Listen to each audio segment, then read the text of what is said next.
নন্দীগ্রামে শহীদ দিবস পালনে বিজেপি এবং তৃণমূলের মধ্যে একেবারে টক্কর বলা যায়। আজ শহীদ দিবস পালন করছে দুপক্ষই। অধিকারী পাড়া, সোনাচূড়া এই জায়গাগুলোতে শহীদ দিবস পালন করা হয়। বিজেপির তরফ থেকে শহীদদের শ্রদ্ধা জানান শুভেন্দু অধিকারী। ভূমি উচ্ছেদ প্রতিরোধ কমিটির ব্যানারেই হয় শহীদ দিবস পালন।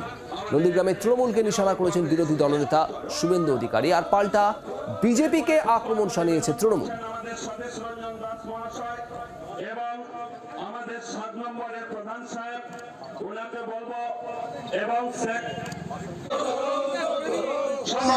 21 সালে 22 সালে আমাকে ঢুকতে দিবে না।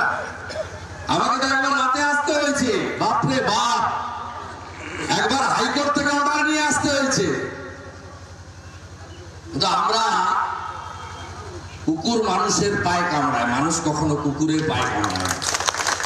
আমরা ভদ্রতা জানি, সভ্যতা জানি, আইন জানি।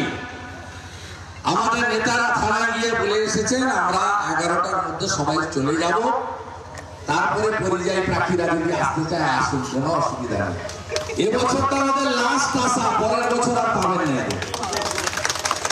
যেমন হুমকি বন্ধ হয়ে গেছে, আমি বাইক করে এলাম, রতুমোড় থেকে সোনাচূড়া হয়ে বাইক করে এলাম। আগে খারাপ কথা বলতো, রাস্তায় গন্ডগোল করতো, এখন সে সাহস শেষ হয়ে গেছে। আর কথা দিয়ে গেলাম এই লোকগুলোর এটা এবছর লাস্ট, মিলিয়ে দিবেন আমার সঙ্গে।